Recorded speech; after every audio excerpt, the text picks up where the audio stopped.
It's not chocolate milk.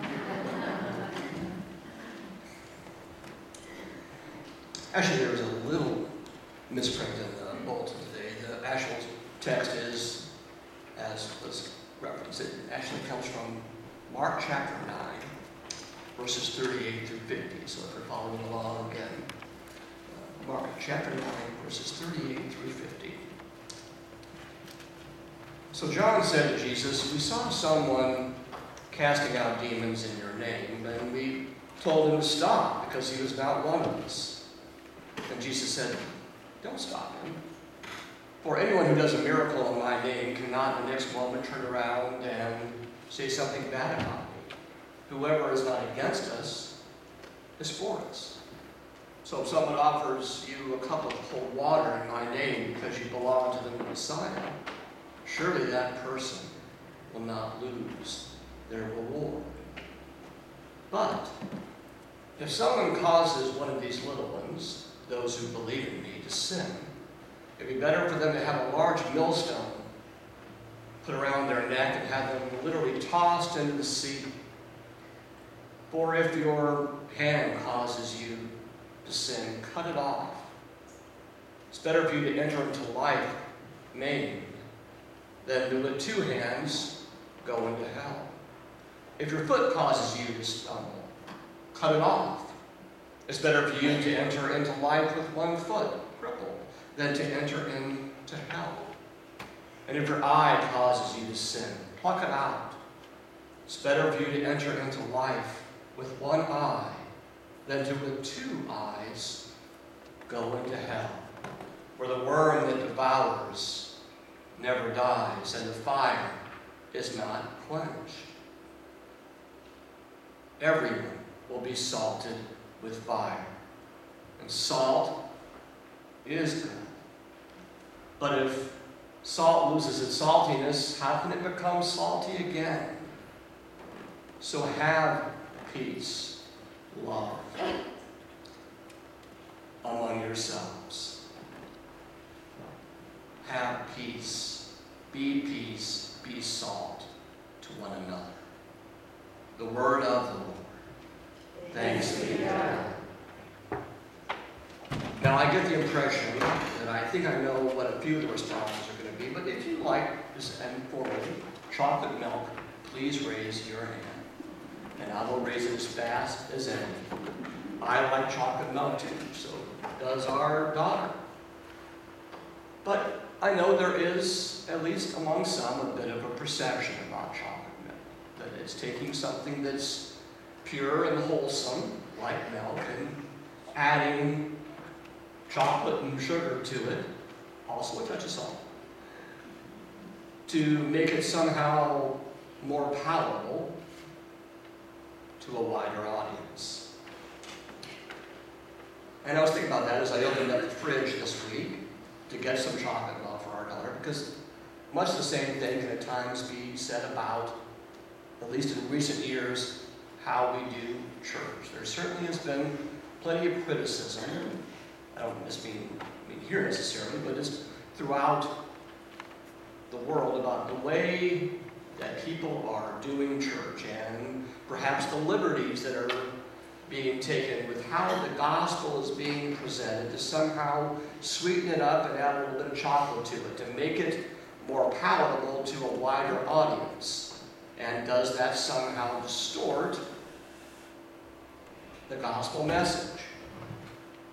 I mean, you can name any one of the ways that this can take place. Certainly there's been much said about how and what music is used in worship, or issues with regard to populations and theology and how that's communicated and differences there.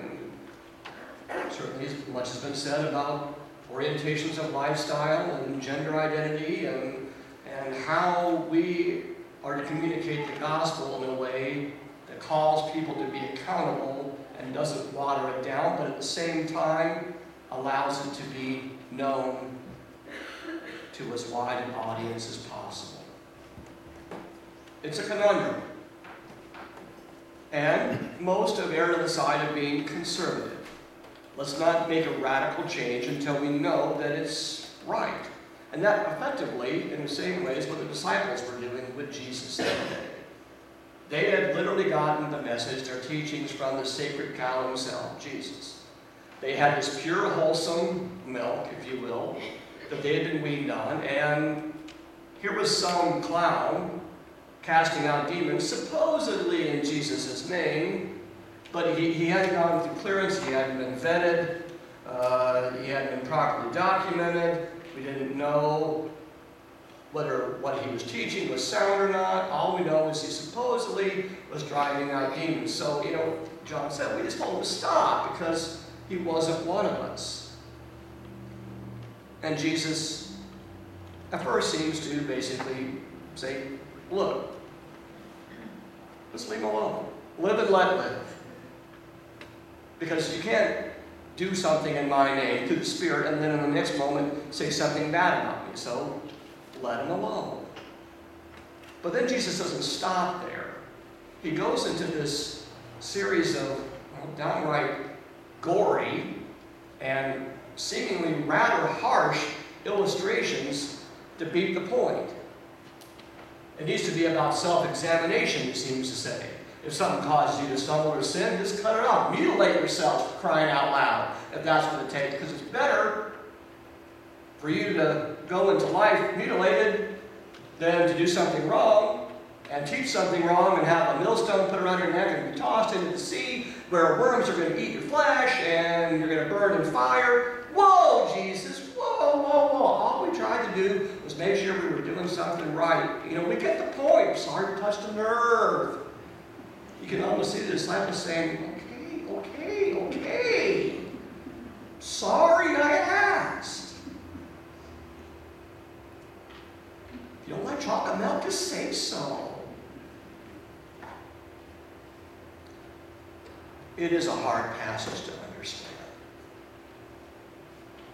There are some that most preachers love to preach, and I can say quite honestly, this ain't one of them. It is difficult. So what do when we have one that's a little difficult to understand, or at least could have a variety of different ways to interpret it? Is we maybe should take a step back and look where, when, and how was this delivered? What's the context behind it? And Mark chapter 9 starts with the transfiguration of Jesus, literally the beginning of the end of his earthly ministry,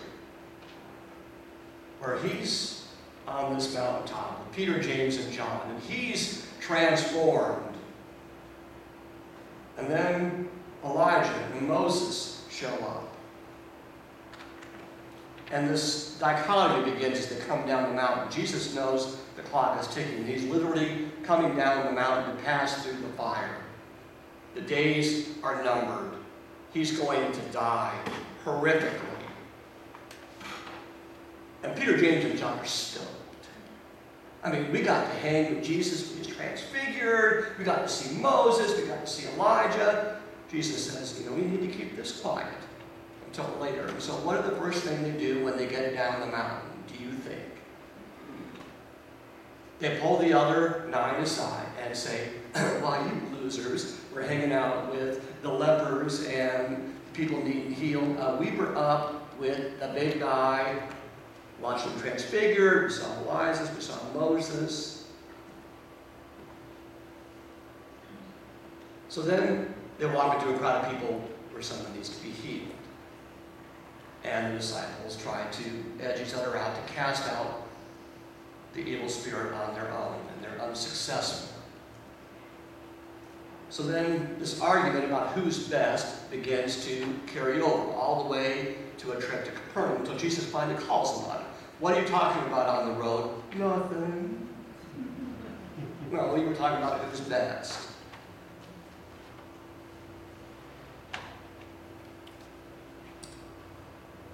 And then Jesus turns things even more upside down. Let's not be too harsh with the disciples.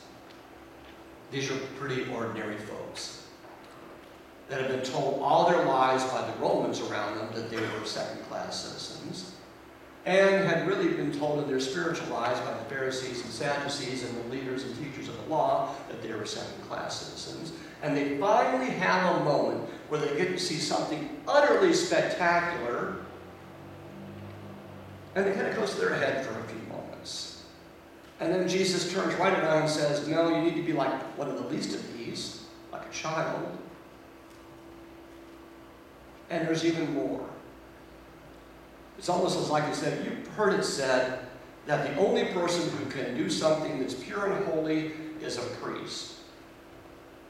Someone who has been learned, who tells you what to do, who is without blemish, literally physically or in their spiritual lives.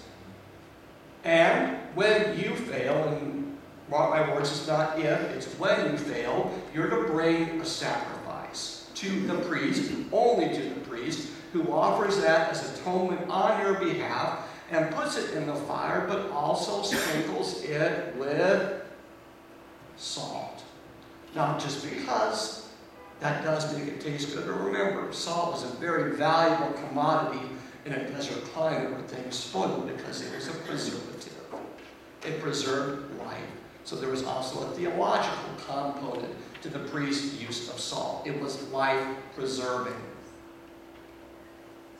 So Jesus is turning their whole understanding of what it is to be a religious leader upside down. It was only for the elite, was the way that the 12 understood it. And anyone around him understood it. And Jesus is saying, not only is the time literally ticking, as in days, as in less than 40, because he also tells them about his death and the resurrection, which they don't get. I'm going to turn the world upside down. And there will be people prophesying and doing miracles in my name. And you don't need to worry about them. It's not going to be just a chief priest who's sprinkling salt. You're to have salt amongst yourselves. You're to spread peace among one another. You're going to do something radically different. What was in the past was good for its time. You're going to be chocolate milk. You're going to bring a message, and bring it not just to a closed audience, but to a broader group of people. You're going to bring it to a wider audience, and it's going to be even sweeter than it was before, because you're no longer going to have to take an offering to a priest. You're simply just going to say, I'm broken, because I myself am going to pass through fire for you. You're going to be chocolate milk.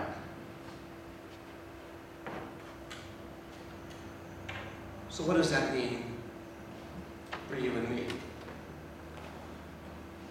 That you're a congregation that's right now discerning chocolate milk. You're in that situation where you have the PNC that's actively trying to determine and discern through the Spirit the leadership of this congregation.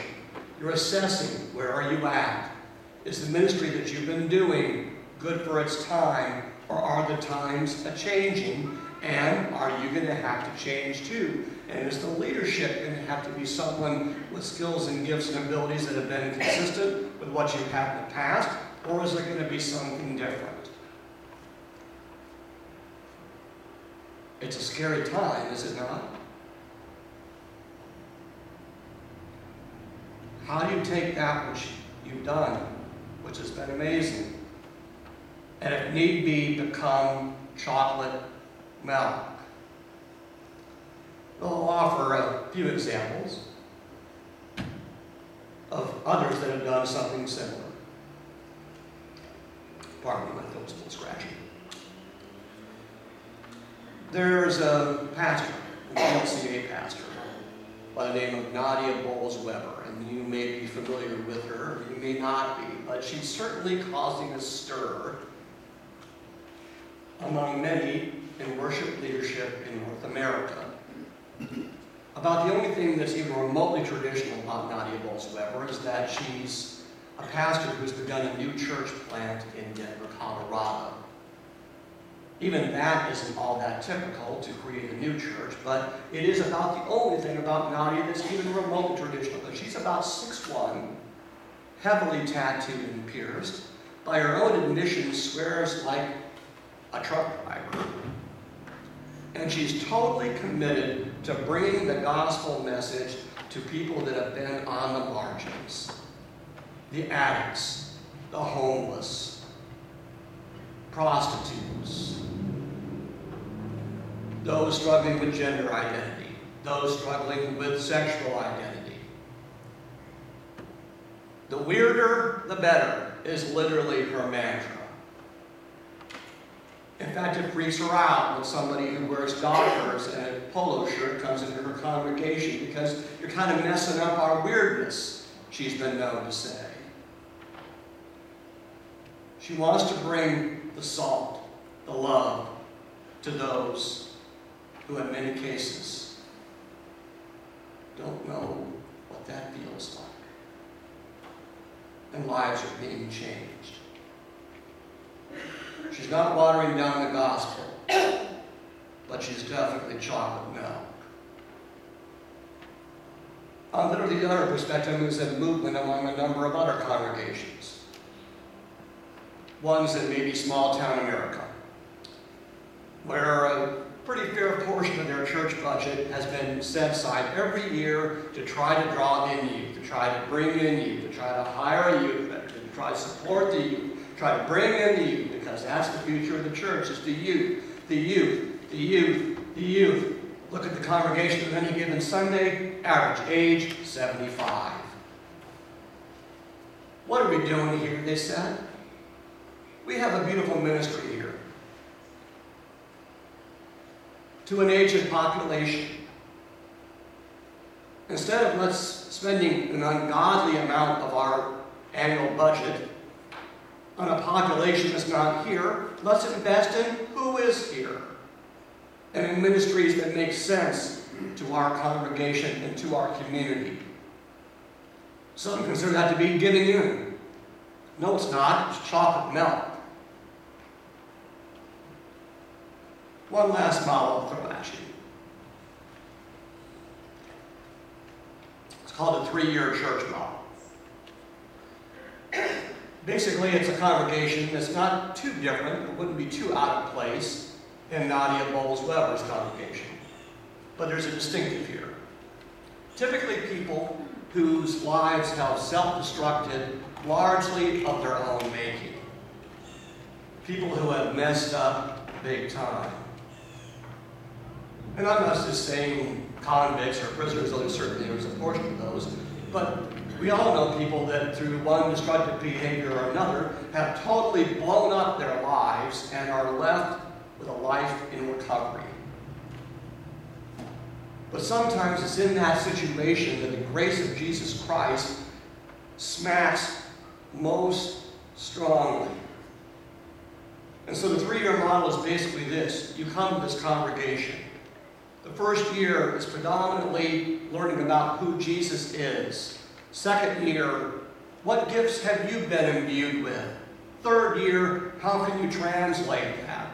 With the understanding that after a few years of being in that congregation, you're going to go start a new congregation. Now that scares the daylights out of folks because many of these people may not be ordained. Most of them are not. But this model is a little bit different. It's not based on one Sunday a week, 1 hour on a Sunday.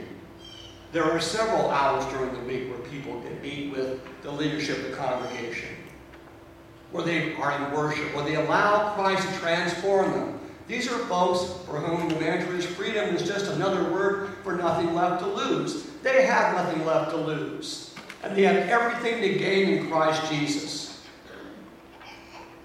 They messed up, but they're ready to live again, and to be salt among one another, and to share love with others in their sphere of influence.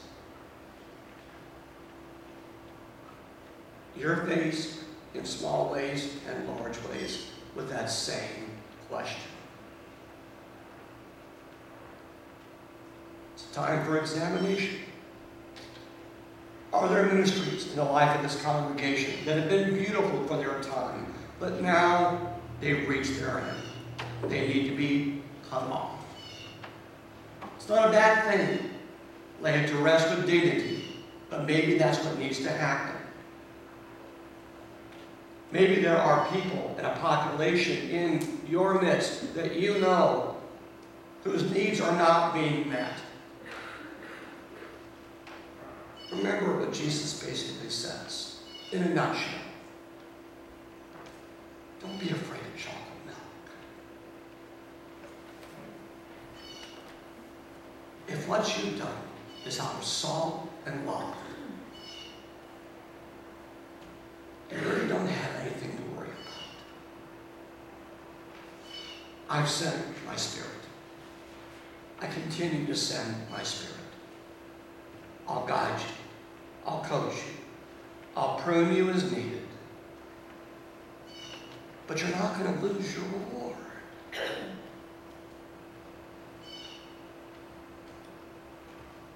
First Presbyterian Church of Williamsburg.